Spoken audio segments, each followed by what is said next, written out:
So there's these two monks walking to it. No.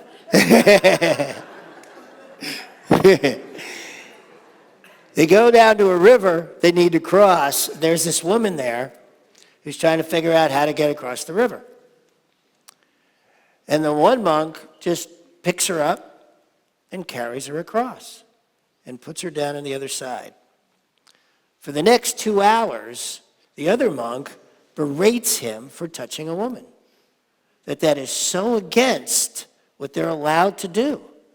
And goes on and on about all the different reasons why it was so bad what he did and how it broke tradition and how he can no longer be a monk and all these things that were so wrong about what he did. And the first monk goes, "Brother, I put her down 2 hours ago. Why are you still carrying her?"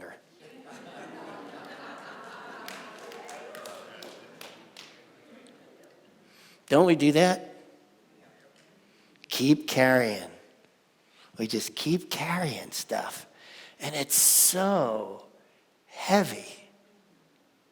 It feels so heavy to carry that which happened last week, last month, 10 years ago, 20 years ago. However long ago, you're still carrying that same thing. I was in a conversation with somebody on Friday where after the conversation, I started counting all the things I mentioned that had already happened. How I brought up all this stuff that I was still carrying. Am I the only one?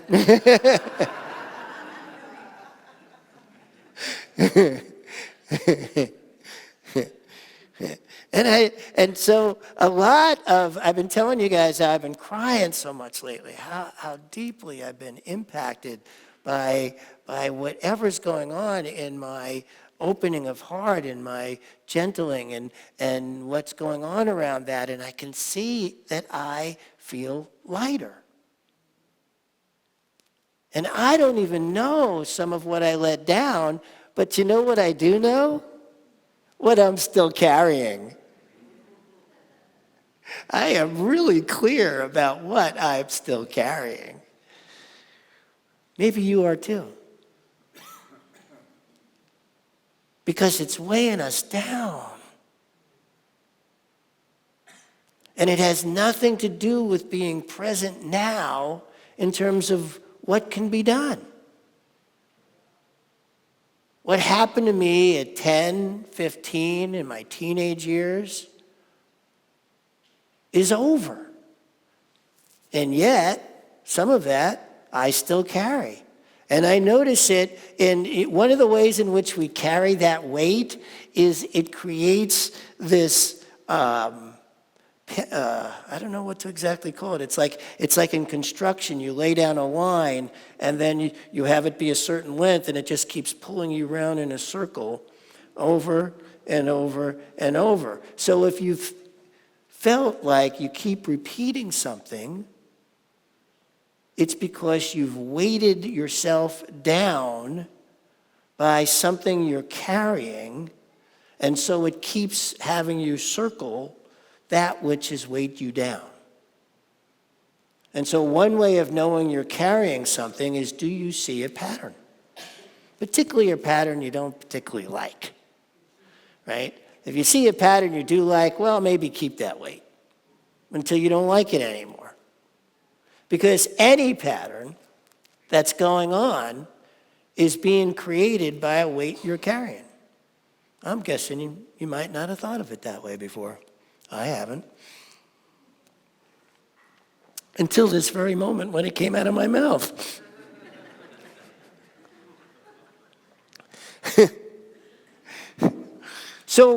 So that's it, right? So we're carrying these weights, and these weights are attached to something that no longer exists in our lives, but we're holding on to them from some past thing that happened, and that past thing could be more recent, right? But how do we move forward if we're being dragged by this weight of the past. Because, I'm moving forward. Have you ever felt that way? Oh, yeah, I'm moving forward. I'm moving forward.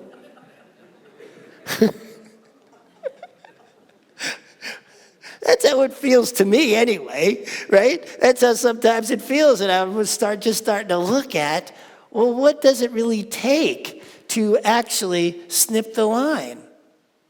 To go, oh, I don't want to carry that no more. Because I've said that to myself. I've said, I don't want to carry that no more. And then I notice it come up in another conversation. Which means just because I said I didn't want to carry it anymore doesn't mean I actually laid it down. Right? Yeah, the term, let it go, right? Well, how do you do that? Well, for me, what I've noticed around that is the first thing I got to do is be willing to. I got to be willing to let it go. I got to be willing to say, I'm letting this go. I'm not going to hold this weight anymore. It's weighing me down. I like being lighter. Right? You got to be willing to do that for starters. Because if you're unwilling to let it go, anything else you do after that point isn't going to do you any good. And some of you are sitting there going, well, I'm willing. Are you? Because I've said it and then realized the second it came up in another conversation that maybe I wasn't as willing as I thought I did since I'm all talking about it again. Or am I the only one who's done that? Right? If you're bringing it up again, that is showing your own unwillingness to let it go. Even though you might have said, I am willing to let it go. Here I am. Because if you're willing, then when you hear yourself talking about the same thing again, you would say to yourself, hold on a second. I don't want to be part of that conversation anymore. I want to be part of a new conversation. I want to be part of what can actually help me grow and flourish. And what I noticed is the things that I've been holding on to, the things that have been weighing me down, actually get in the way of my flourishing. They get in the way of my creativity. They get in the way of my being my full self. So I thought that since that's happening to me, maybe some of you might be experiencing the same thing as a possibility for you to take a look at, that maybe if you feel like you're not flourishing, if you feel like something's in your way, if you feel between a rock and a hard place, if you feel like something is here that is stopping me from moving forward, what is there that's stopping you from moving forward is you.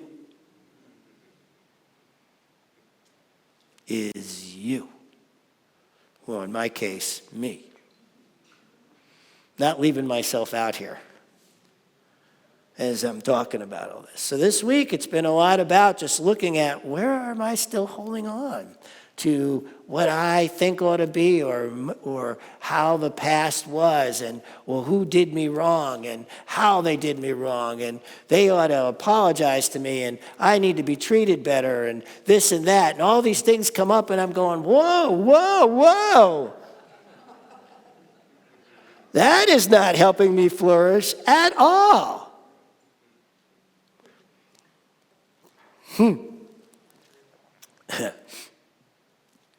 And so now, the best practice I have is constantly asking, first of all, reminding myself that the only place I can take responsibility is now. I can be blamed for what happened in the past, but I can't take responsibility for it back there. I can only take responsibility for it here, now, in this moment. In this moment, I can make amends. In this moment, I can do something different. That's the big thing for me, is, am I moving forward doing something different than I've done, or am I doing the same thing?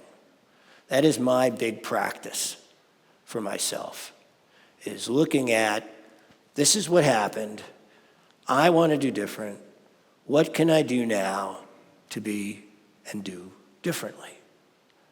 And what practice will help me do that? So I offer you that. I say that if you are dragging a weight and you finally notice that weight, and there are really easy ways to notice the weight. This is not tough. If you feel like you're not flourishing, if you feel stuck, if you feel like life is not working the way you'd like it to work, the best place to look is telling you, that is absolutely telling you, you are weighing yourself down by something that already happened.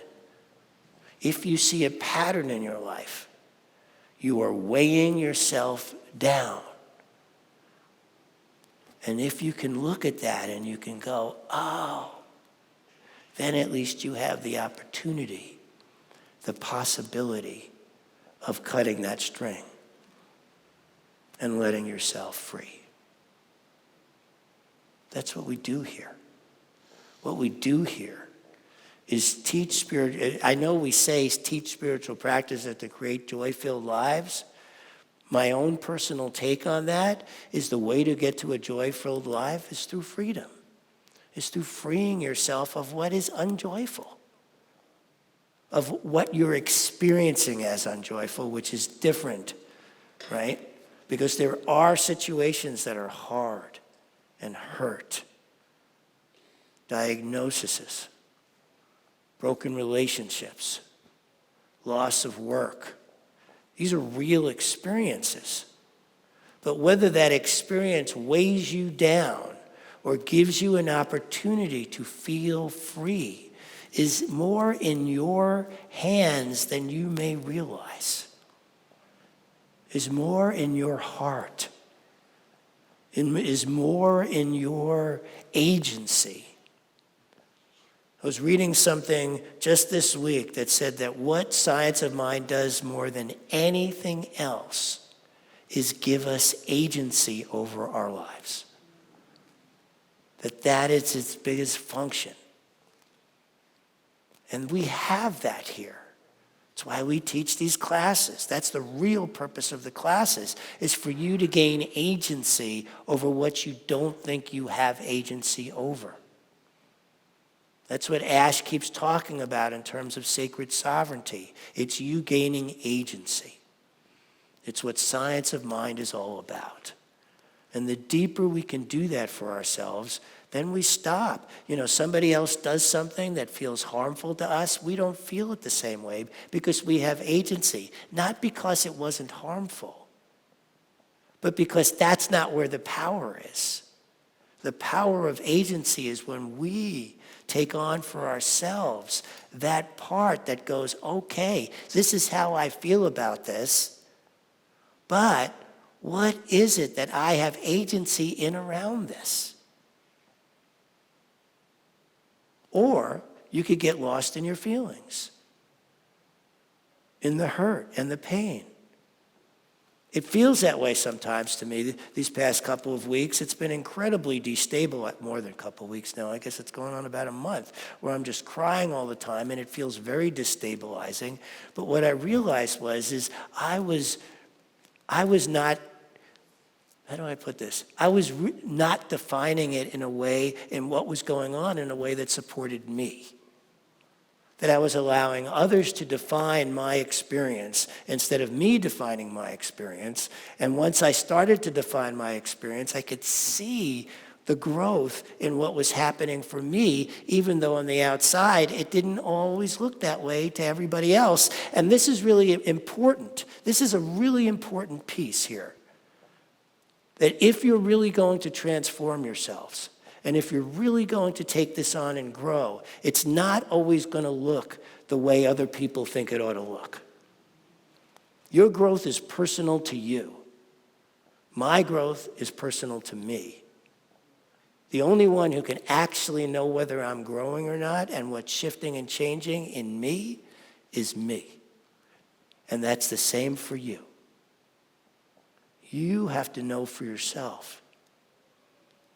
And one of the things that I look at, that I'm offering today, is what strings are still weighing me down. And I know that if I'm sitting in a conversation and half the things I'm bringing up already happened, I'm attached to strings of the past.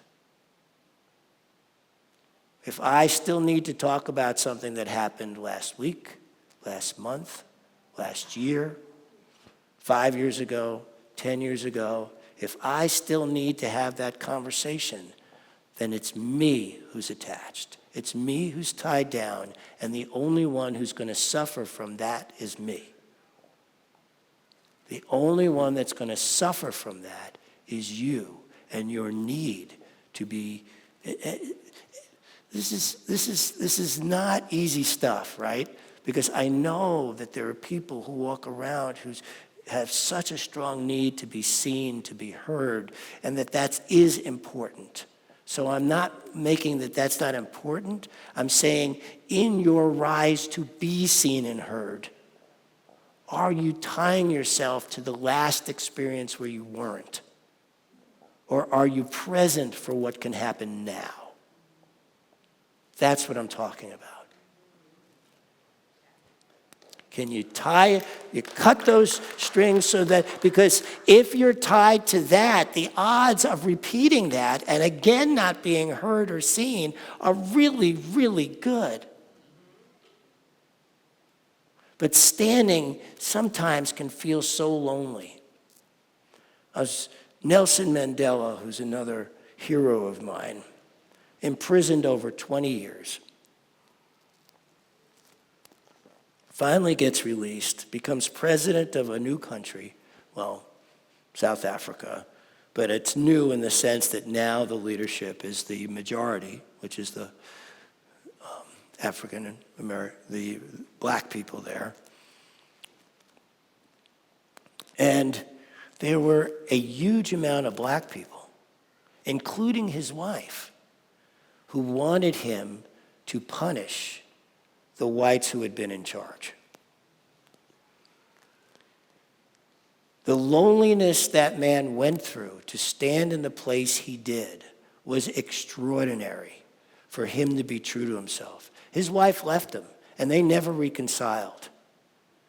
She was not okay with how he was being, and so left him. And he ran that country the way he believed it ought to be run, standing in his own truth. That is so hard when you're surrounded by people who don't see it the way you do, who are so sure it needs to be different, who are so sure there's another way to go about something. But if we're going to have a world in which we believe that authenticity matters, then we have to be willing to stand in ours, even if everybody around us says no. That's not easy. It's not easy. But it's important for us to be able to move forward. And so he stood where he needed to stand in that and died from that place. Turns out, talk about being my hero, he remarried at 80.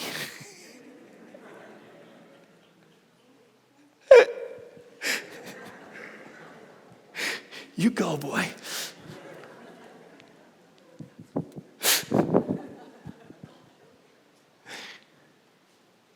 There's strength and power when we can cut the strings of the past, which is what he had to do to stand where he did. 20 years in prison, he had to cut those strings. He could have never stood where he would without falling to the ground and shriveling up if he hadn't been able to cut those strings of the past. That's what it takes for true transformation. And he transformed that country, not just himself, but a country, by standing we're in a place with so large a disagreement. Now, most of us don't deal with that kind of large disagreement in our lives. We have it easier. We just maybe have a few people around us who don't think what we're doing is the right way to be authentic, or the right way to express it, or the right way to be this, or the right way to be that. But nobody can tell you where your center is except you. And that's agency. And that's what we teach here. And that's what's possible. To have your agency be free from the past, so that you can stand now and go, I am heard, I am seen, I am fully being who I am today, cut from whatever happened in the past. So, I was told that giving you guys an assignment for a week each time was actually a pretty good idea. My folks who joined me in a sweat lodge yesterday, Jager and Vaughn, went and did a sweat yesterday, and it was great. I love doing sweat lodges. And it was fun bringing a couple of folks with me. And so Jager said, I really like it when you end with giving us something to do, so here's something to do. This week, take a look at, in your conversations or in your own thoughts, when you're thinking about something that already happened. And see if you can cut that string and bring yourself more present. All week long, see if you can just be with that. See what comes up that hurts your feelings, that you didn't like, that you want to be indifferent, that happened last week, last month, 10 years ago, 20 years ago, whenever it was. When you comes up in conversation or in thought, you can take a moment and go, hold on, that's weighing me down, and cut the string. How's that for a practice?